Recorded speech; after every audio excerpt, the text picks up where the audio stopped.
Good morning, Lorna. We know each other rather well and work together a lot. Mm-hmm. And I notice, because I can't avoid seeing it, it's like talking to E.T. with a bicycle on the roof.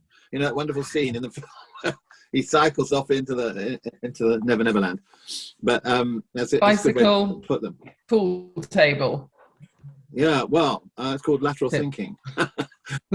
Which I think we might be talking about a bit today. And I think one of the things that's happened this week, which people might have read about a bit, is a product of lateral thinking, I think anyway. Lateral or critical thinking, they're not exactly interchangeable, but they're pretty.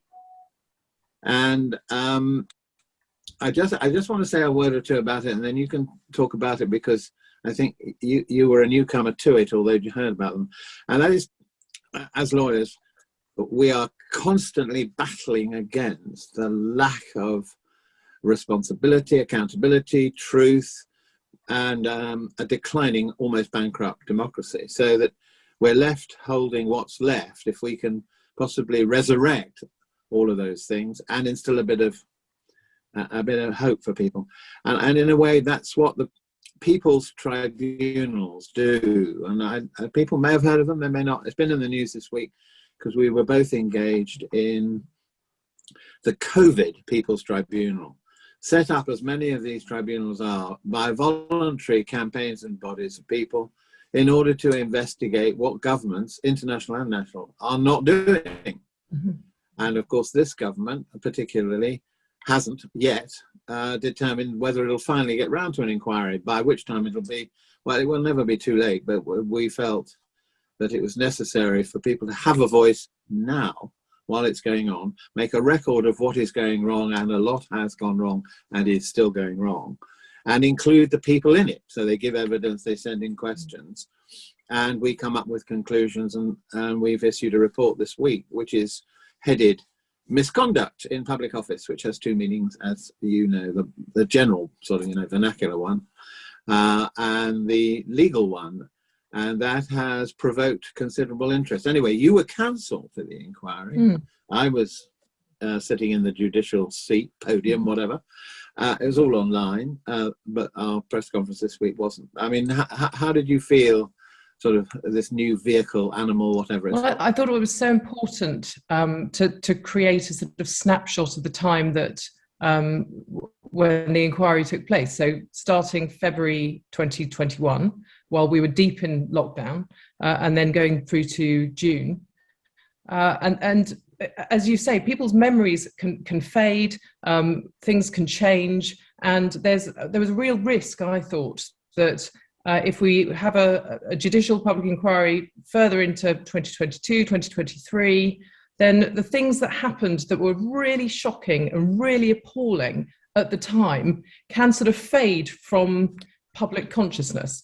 And so I thought it was really important to have a record of what was happening, how people felt, and the expertise of people and the commitment that people showed in taking part in that inquiry was, I thought, astonishing.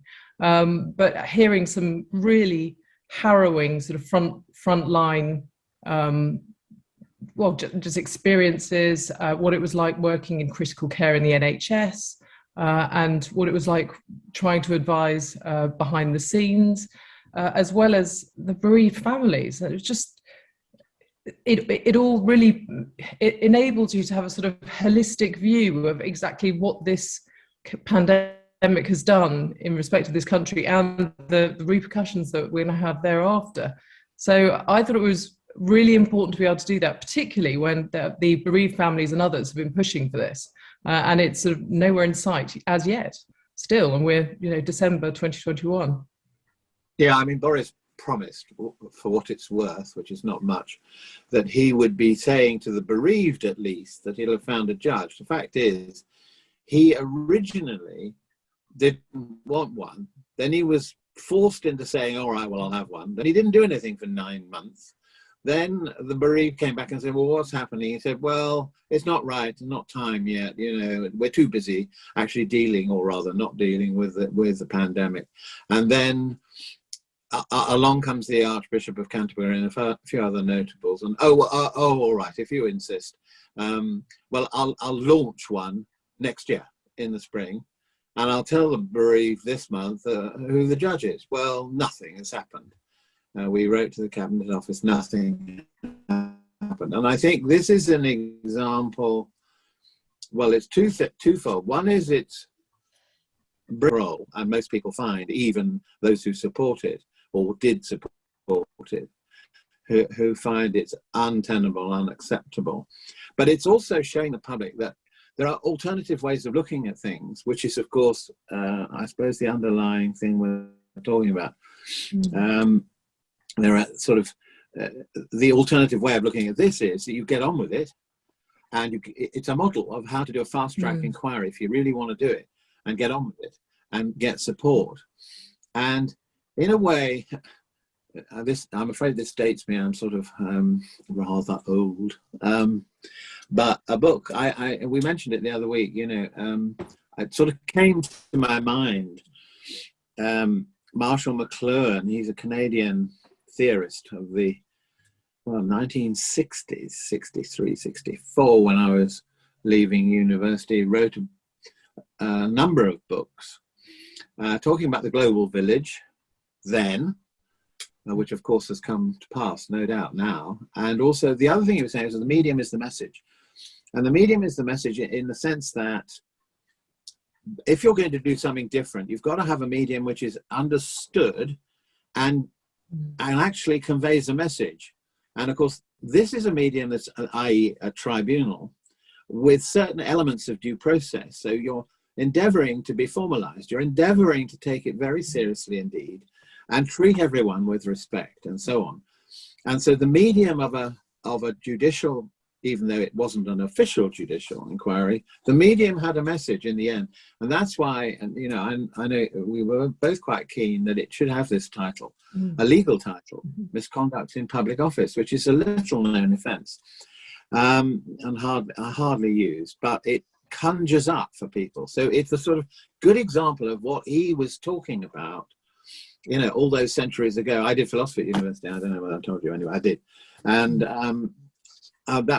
that's what interested me at the time, and it still does, although his name, I think, has disappeared from the portals of various academies, and he's not known anymore. But anyway, I learned a lot from reading what he was saying, and I thought, yeah, that's probably the future. And I've tried to, I've tried to sort of, throughout the whole of the career, which started after I left university, is to be, well, we now call it thinking outside the box, but it's very important for cases, for speaking, for writing, to be thinking of another way of perceiving what is going on, which touches another book, which comes up in my mind, Ways of Seeing by Berger. It was a TV series in the 1970s. This is all going back a long way. It just shows you the roots of all of this.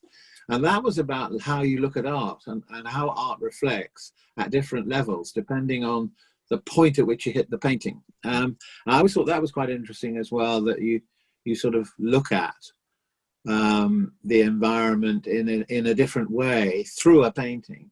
Just as Mcluhan was saying, the medium is the message. So it's a bit convoluted, but that's what's been a kind of inspiration for me. Yeah, I don't know about you. I think sort of going back to the inquiry, it was a way of empowering people to know that they are not completely powerless to do absolutely nothing while the government sort of dilly-dallies about, and that with collective effort and there's a way of demonstrating accountability and actually helping people realize that there are things that they can do that don't mean that they have to, lobby their MP or wait for the law to change. This was, I thought, very powerful, and it was really the fact that it got quite a lot of attention shows that it was taken seriously. But again, I mean, it leads into what we were talking about, the global village.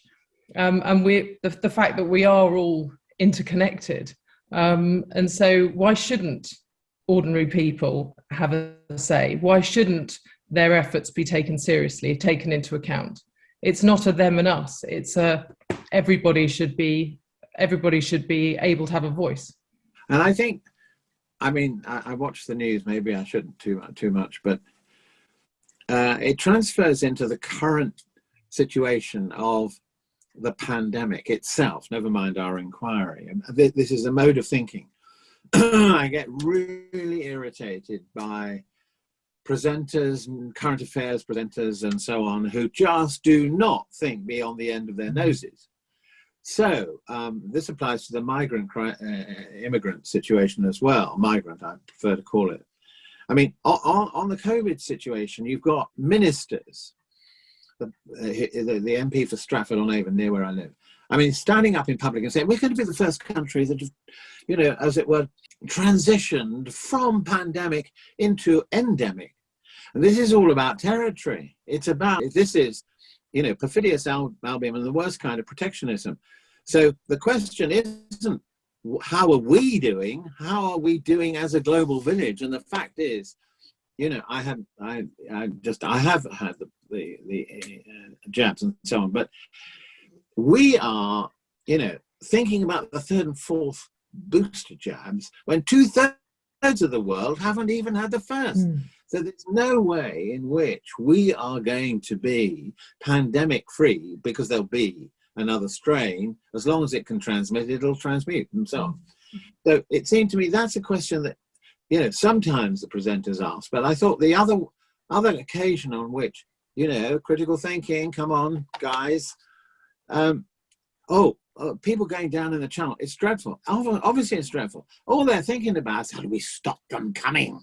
You know, and Priti Patel, originally it was sort of gunboat diplomacy, to send the Royal Navy out there. And then it's, well, we'll stop them in France. Here you are, Prime Minister Macron, here's a few thousand. Can you please, you know, knock them off on the beaches? I mean, for God's sake, you know, they're not thinking about why are these people coming? Why are they in the predicament? When they do get round to interviewing them, it's perfectly clear. They're reasonable, respectable people who've had to flee for all sorts of reasons, mostly to do with things we're all responsible for: wars, floods, fires, and so they feel they've got to move. And I think I'd do the same. So we have to find globally, with global cooperation, I think, they have to be thinking that way, not the other way, not the internal, how do we feather our nest bit, but the other way. You know, how do we encourage communion such that we can help ourselves and everybody else into, you know, a better world? But, you know, these questions are just not asked, well, certainly not on the floor of politics, but it seems to me it goes back to an ability to, as it were, sit back a bit and take a longer view and say, look over the horizon. What is this really all about?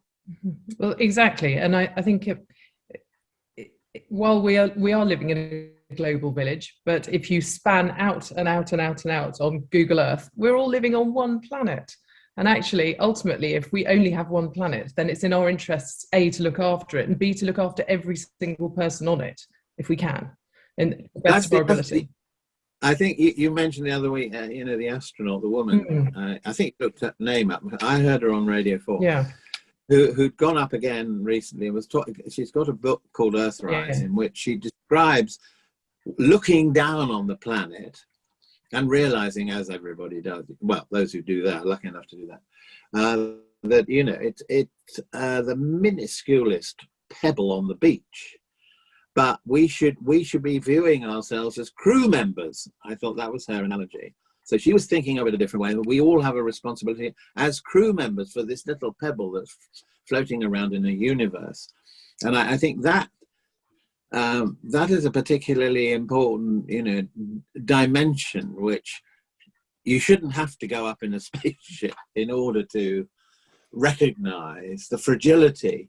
And I think it was another lawyer, interestingly, she's dead now, but I think you know of her, Polly Higgins, who I got to know very well and who began in the UK the Ecocide movement. In order to help the environment, we should be considering a law against systemic systemic disaster, effectively, in the way in which we exploit animals, exploit water, exploit oil, Earth's resources. And she came up with a concept which, again, outside the box for me. I hadn't really thought of it this way. And she said, well, you've got to think, Michael, of the planet as your client.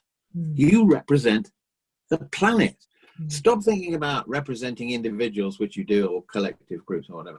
Think about representing the planet and what you have to do to preserve your client, the planet. And once you start thinking about the planet in those terms, or the earth or whatever, which I hadn't done before, very simple transition, it sort of all fell into place. It's this, framework thing. Yeah, and I think we've talked about this before.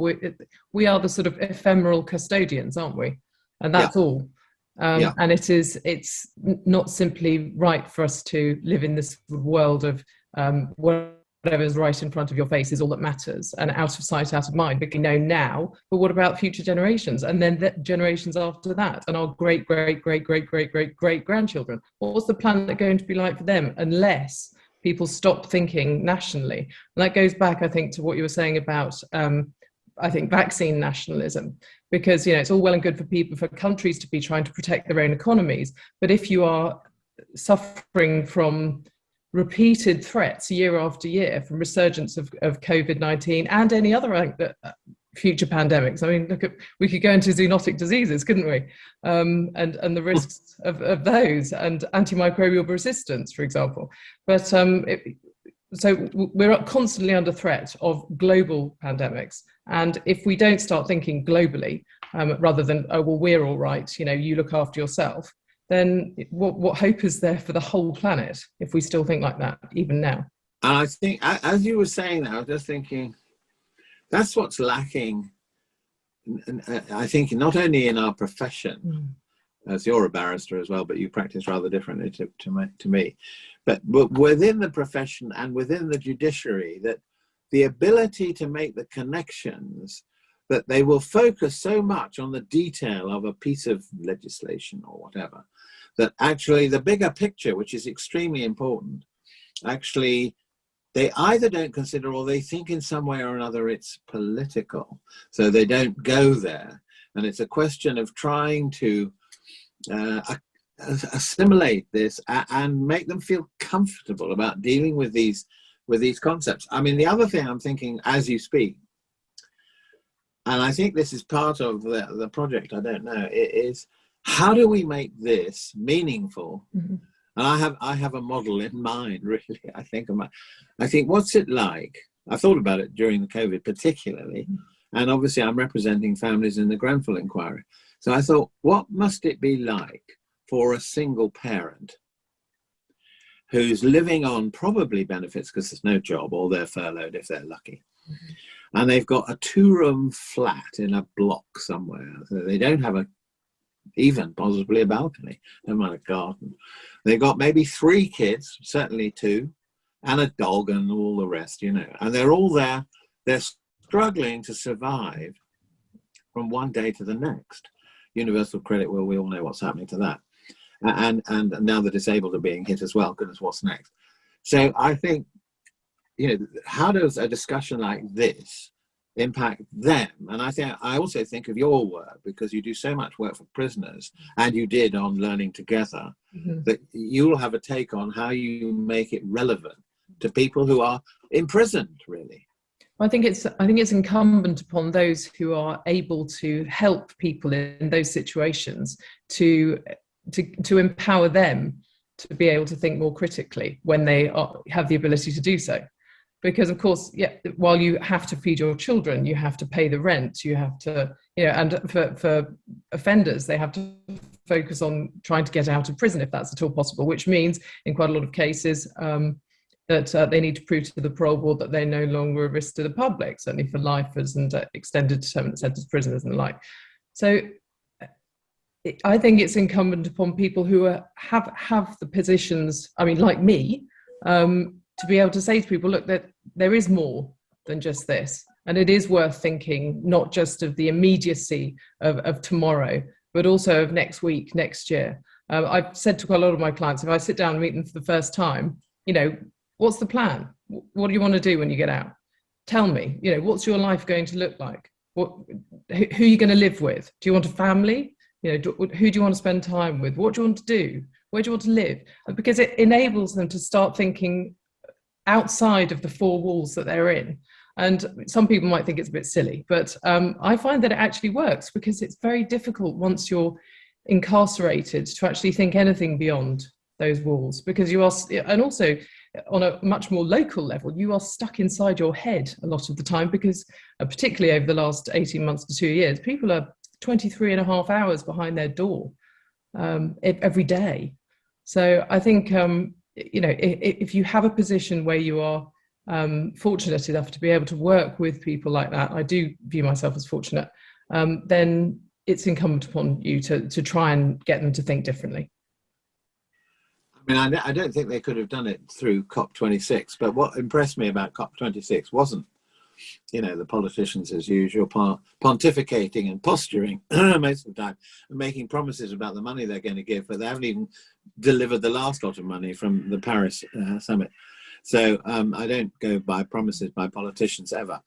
However, what was much more interesting, which was what was happening on the streets. And there was a very, you know, there's obviously Greta Thunberg, but she's a focal point, that's excellent. But what interested me was that when the cameras managed to look around and who were there were lots of, well, the sort of people I've just been talking about. There were a lot of mums with pushchairs and children who were saying, you know, we want to get a message to that lot, but actually this is a message to the world that we've come out today, even though, you know, it's raining or whatever, to make a point. And I think it's the ability to say, I'm not going to sit here, however difficult it is and however little I've got, because, you know, that's what they want me to do. They want me to be silent. And they want me to sort of put up with what I've got. Don't make a fuss. So the moment, I think it's your point, really. It's your point about empowerment. The moment they open the front door, go down the stairs, take the pushchair out, find there are a lot of others out there who actually think the same, and think that, you know, we don't want to wait for another 10 years for our 1.5% rise or whatever it's going to be. We want, you know, we want to see things happening right now, which could be happening right now. And those states, mostly the small island states in the world, who are seriously threatened with being submerged if something doesn't happen. Meanwhile, even the UK, you know, fossil fuel generation is still contemplated. So I think giving the empowerment is possible. But, I mean, landing together the project itself, I mean, just, yeah, I really asked you about it. So no, actually, that's, yeah, I'm glad you brought stuff again, because I was going to say some more about it. It was a project run by the University of Cambridge Criminology Department, and the idea was that Cambridge University students would go inside prisons and learn alongside serving prisoners. And I've had occasion to spend quite a lot of time talking to alumni of the Learning Together project, prisoners as well as the university students. And they both learned so much. You know, I'm talking about both sides. Learned so much from that level of integration, because the serving prisoners, of course, to begin with, were thinking, gosh, these are very clever people, and, you know, what are they doing sitting with us?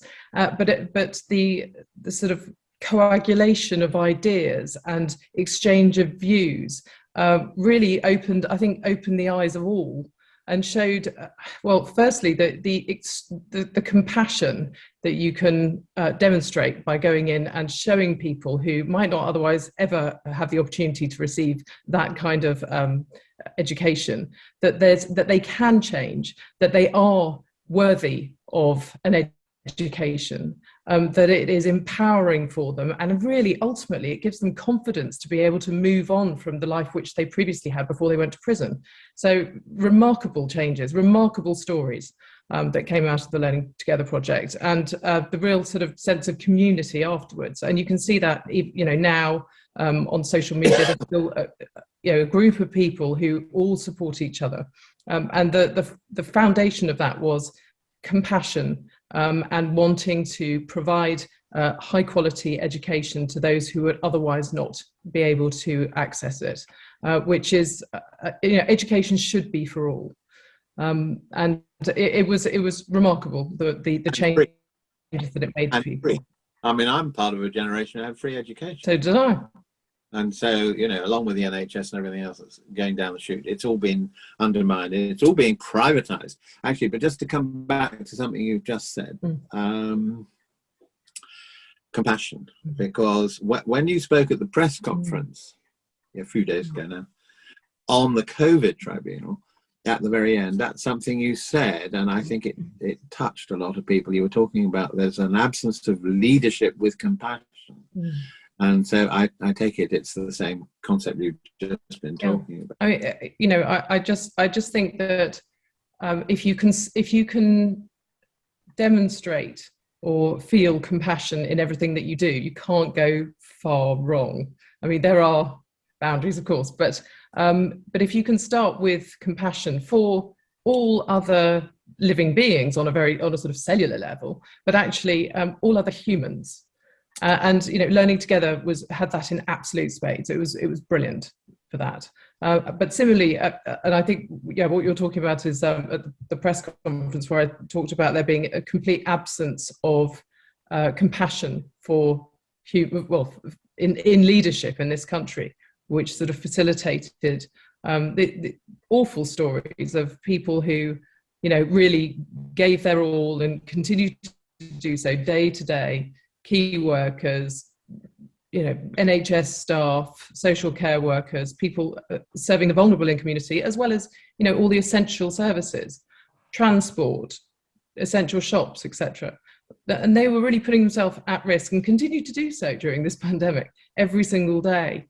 Now, those people, it's not enough to sort of bang your drum outside your kitchen every Thursday of every evening or whatever it was, but it's just, this is something that I think it really should be a founding practice for anybody. They should teach compassion in school, in my view. Well, I think compassion, I think maybe the term citizenship, I mean, I think that previous Labour government tried the citizenship route. I mean, I think it's very important that I suppose you can't really teach compassion, can you? You can't teach the sort of virtues that really make for the kind of thing we're talking about. It's really, that's where education, I think, is more about example. And what I found interesting within the legal profession is that if you are able to provide lawyers, particularly, with an example of how you can manifest the need for compassion and the importance of it. For example, I'm just using that one.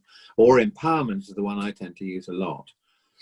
Linked to, in here, linked to passion. Because I often get asked to give a little talk about, what's it like and how'd you get there and all that, and what's it all about, Alfie? And I usually do say, at the end of the day, it's you've got to pass exams, which I was extremely bad at doing anyway. I got through them in the end. My God, I don't know how. But it's not about exams.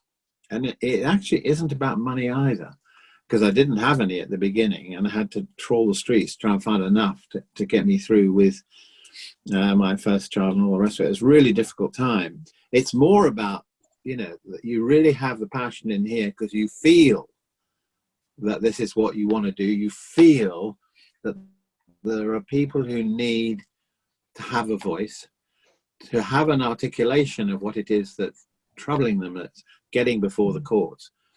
And I think I mentioned, funnily enough, to somebody yesterday, a series, again, it's my age, I'm afraid, sorry about this. It was a series on television, American series. I thought it was simply brilliant. It was starring, I think, Edward G. Robinson.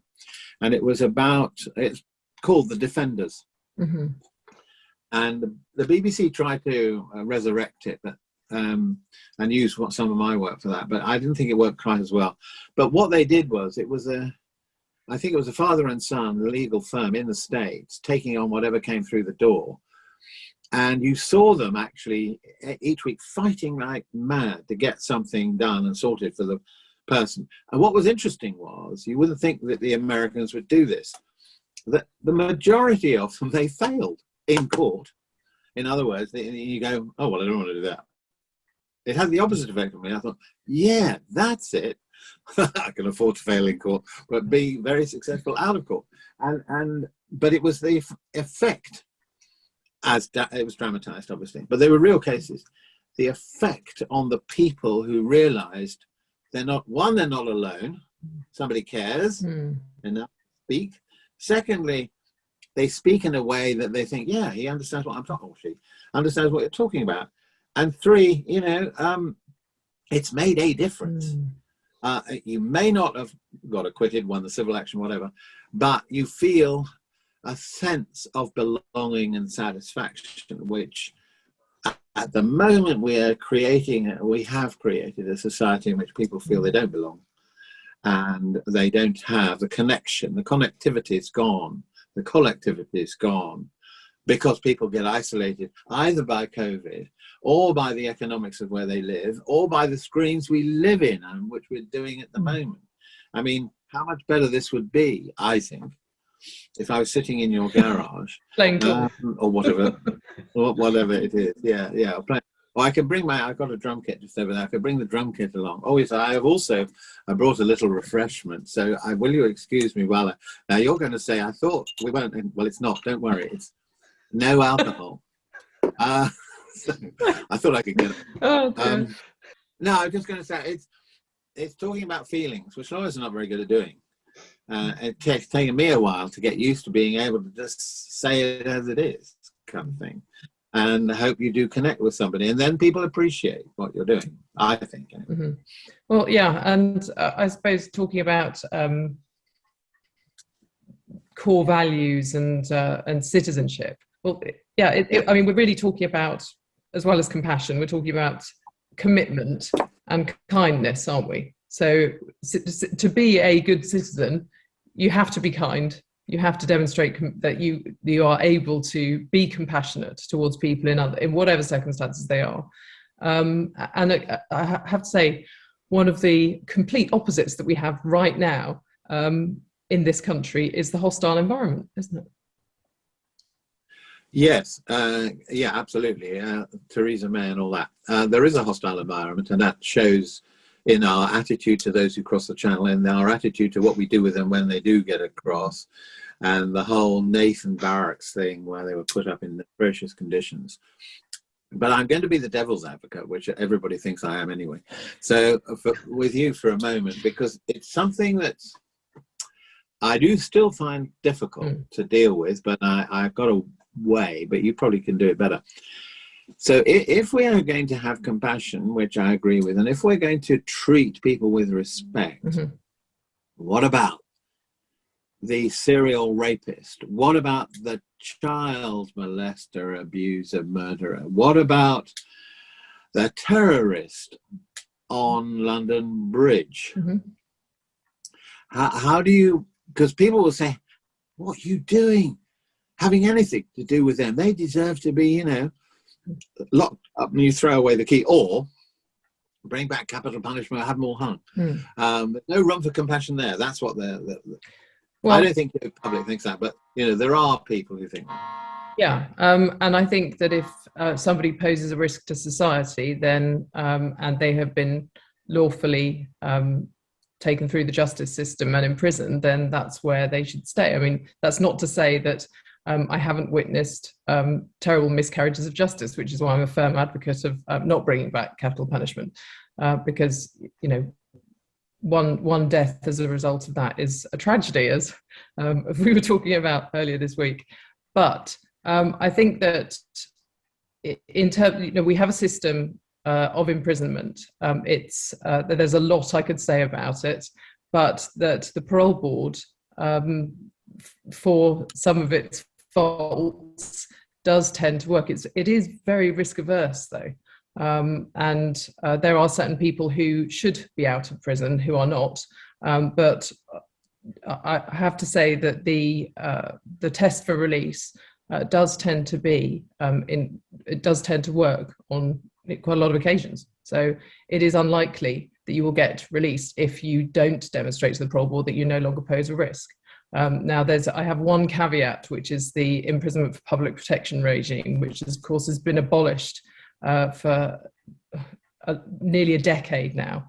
And there are still a lot of people, I think 1,700 people who have never been released before, who are beyond their tariff and who are stuck in prison, not able to demonstrate that they no longer pose a risk to the public. And that is terrible. I represent one person who is still serving a 2.5-year tariff for attempted robbery of a cigarette, which was imposed in 2005. So that's terrible. Yes, I mean, that's a good example. But I think, what about I certainly in the days when I was regularly representing Irish defendants in London, some of whom blew up my car. People said, particularly my mother, who was alive then, was sort of just couldn't get to grips with what on earth I was doing, because there's the subplot here. In other words, the thinking that's inside the box is, well, first of all, if they've been arrested, they're probably guilty. Secondly, in any event, the repercussions of some of these crimes are so serious that they don't deserve attention of any kind. Mm-hmm. Even though your point about, you might lock them up because they have proved to be a danger to themselves as well as to other people, although prison is the best place for that necessarily. Mm-hmm. But then the question is, the question would be, do you afford time via the compassion route? Do you feel it's right to be able to, I mean, this is the general question, to represent them, go on representing them and giving them, hope, because that's what compassion is about, I would think. Some people would find that, well, I'm being a bit grandiose, I suppose, morally reprehensible, but I don't know whether, I think it's interesting. You're on the inside, so. Well, I think so in terms of going through the trial process, when you talk about the Irish defendants that you're representing, well, don't we then have a situation in which if they're not represented, how is that fair in a democratic and allegedly just society? Everybody's entitled to good representation. Everybody's entitled to put forward their defence in the best way possible. And that as lawyers, of course, is our job. But moving on from there, it's about, do people have the capacity to change? And if they do, then that should, in some respects, why shouldn't that be facilitated? Because that is also about fairness. And the thing is, we do have people in custody in this country who are never going to be released. They have whole life tariffs, and those are the most dangerous people. I mean, they are a minority, but it is possible to change. I think Stephen Gallant, who was on London Bridge, whose first day out of prison in 15 years was the 29th of November 2019, and he had a narwhal tusk and was one of the people who apprehended Usman Khan outside Finchley Hall or on London Bridge on that day. And he gave an interview this week on Channel 4 News, and he said that you can change, but it has to come from you. No one can do it for you. And so if there is the impetus to change, who should stand in the way of that? There is a system for all its failings, and I think we've seen that there have been failings, and sadly there are always going to be failings. But if there is a capacity to change, then that person should be given a chance, shouldn't they? Oh yeah, no, I've always supported that and found myself usually in a minority of one. Who now? Opposing tabloid. Yeah, who now? Yeah, tabloid editors on debates on screen and all the rest of it. Because when there was a lot of fuss about Myra Hindley painting that I don't know who did it, but painting in I think it was up in one of the national galleries. But anyway, a lot of fuss about them and the bodies and recovering. Quite right. Naturally, obviously, it's a horrific situation. But I personally was saying, no capital punishment, and basically, you've got to think twice about locking somebody up for life, because actually, it's almost worse than hanging them. because the situation really, if they're going to have no prospect of coming out, if that's what you're doing, then you are killing them in a far worse way, and it's dreadful. And I don't want either of those situations. It doesn't have to be like that either. We should be thinking about, you know, integration, and we should be thinking, and that's all part of the compassion argument. So I agree with you on that. And I think, but it's very difficult because of the tabloid emotional response that people have to crimes that are atrocious, obviously atrocious. But I think you have to believe in humanity, that there's some space in everybody's life somewhere. It's again thinking outside the box, that people aren't. People come up with this term, don't they? Evil. He's evil. Well, what does that mean? Evil. It's not it's a force. Is it coming from somewhere else, or what is it? And evil, in a sense, is a sort of easy way out of saying, oh well, they're just evil, But actually, even the person who you label in that way, so I don't like using that label, has got to have that space inside them, which has never been developed. Probably the conscientious element, that's another sort of term in a way. The conscientious element of everybody hasn't been developed in the same way, either through their environment or through their schooling or whatever. I suppose, yes, I mean, I suppose in terms of capacity to change, if one thinks back, am I the same person I was 20 years ago? I mean, well, yes, you see, I think, yes, absolutely not. No. Well, maybe you think you are, I don't know. I think there's that continuity. I think we've changed today over this last hour. Every minute that goes by, there is a mutation, there's a difference. Something has changed outside, something has changed inside, something has changed in here. Yeah, there's constant fluidity, exactly. Yeah, and people often say, stop the world, I want to get off, or can we turn the clocks back? Because people, nothing, in a way, time doesn't stop. And then you get the phrases that time is a great healer. But I think the importance is recognizing the fluidity, your word, the fluidity of our lives. It's such that you are moving all the time. You're moving. Even if you don't want to move, even if you want to sit in your chair or wherever you are. In fact, the world's moving. The planet, back to that, is moving, whether you like it or not. So you're either going to shun it and decide that you don't want to be part of the movement, or you're going to say, well, I recognize this is happening, and it affects daily lives and the way you approach things. And I was listening, I think it was yesterday, I was listening to something on Radio 4, and it links to, I think this whole symposium is linked to the October Gallery in London, which sent me a lot of material, and it's interesting, and I'm sorry that I've only ever been once. But today there is a talk by a woman, First Nation woman, about art. It's called Wildest Dreams. And I don't know whether it was her on the radio yesterday, but they were talking about how the First Nation have an interesting relationship with the planet and with the earth they walk, because their relationship is defined by human, how shall I put it, human relations and events. So she described walking over a piece of land occupied by a First Nation in North America. And the person said, where you're standing now, it has a name. And it's the spot where I first kissed somebody, or something like that. It's personal to them. They have related to the planet in their terms. Somebody else might have called it something else. And the people also have names relevant to themselves, like the Welsh often call, Jones the Butcher and all the rest of it. It is incorporated into your existence as to what you are and what you do. And I think, I don't know whether the talk today is, I think more about the textures of paintings that she's got there, but they do relate to the culture from which she's come.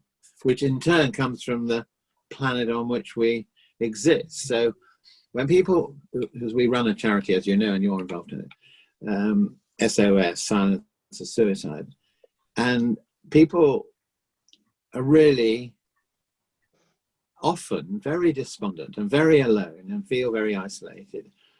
And they want to know what they can do. And of course, one doesn't have remedies in a pot. But one of the things that I do try and say is that I do this myself, because there are days, obviously, and if you're on your own, it's really difficult. But I think because we couldn't go very far, still a bit limited, I said, if you're lucky enough to be near an open space, or really if you can only look out of the window, I said, do try and examine where you are and what it is that's where you are. So it might be a park, it might be a street, it might be a bus stop. Just look at it more closely and look and see what you observe. It's my art teacher at school. That's what he did. And he did for the first term, I remember when I was sort of 12. We all went to the art school thinking, it's going to be, real fun day. We won't have to do anything. And there's no maths involved. And he was very, Kiffin Williams, I hope he's still alive. Anyway, he had this technique of saying, you're not going to lift a paintbrush. Yeah! You don't have to draw anything. Yeah! And then he'd go, but on your way to school tomorrow, or when you're next in here, I'm going to ask you what you've seen. Now that was an interest, just that. And of course, the next lesson, people can't, and this is thinking outside the box again. So, Joe blogs now, well, I saw a bus, ha ha ha, and then, no, sorry. Who was in the bus? Oh, well, I don't know. So gradually people refined what it is they were looking for. And then eventually, because they actually studied things around them, they started fabricating what they'd seen. And they came up with amazing stories, of course, which in a sense are not untrue because they're in here. They're in here. And I always thought, we didn't do any painting at all till the last term. He said, right, now, here's a bit of paper. I want you to reflect what we've been talking about for 9 months on this bit of paper. And so people were frantic. They couldn't wait to do it. I thought it was a completely fascinating way of teaching art. Well, not teaching art, talking about life, really. Well, I suppose and getting the imagination going. Yeah. I think, we've all got it. We've all got, and I don't think anybody, people say, we couldn't do that. I try and say, look, we're all capable of doing pretty well anything. I know that sounds a bit grand again, but I think we are. And I think it's just a question of finding where that bit of you is. That's the difficulty, because you've never used it and possibly never will, unless you challenge yourself. Exactly. So Exactly right. And in terms of the use of imagination, I mean, your future is only limited by what you can imagine you can achieve, in my view. And that also sounds grandiose. So I'm sorry about that. But if you only set yourself small goals, you'll achieve smaller goals than the small goals you've achieved. If you set yourself enormous goals, then, ones that seem completely beyond the realms of possibility, then there's still every chance, if you consistently push yourself and never, don't listen to a naysayer, don't listen to anybody who sort of poo-poos your idea, but if you can just keep progressing towards it, and I think it's about consistent and deliberate action, then I agree, you can achieve anything. And I don't care where you're from or who you are, or really what you've done in the past. It's all about positivity, and keeping a very firm idea of what you want to achieve, because nothing is actually impossible. And that sounds really grandiose, so sorry about that. No, I think that's what the name of the course that we might be contributing to should be called. Nothing is impossible.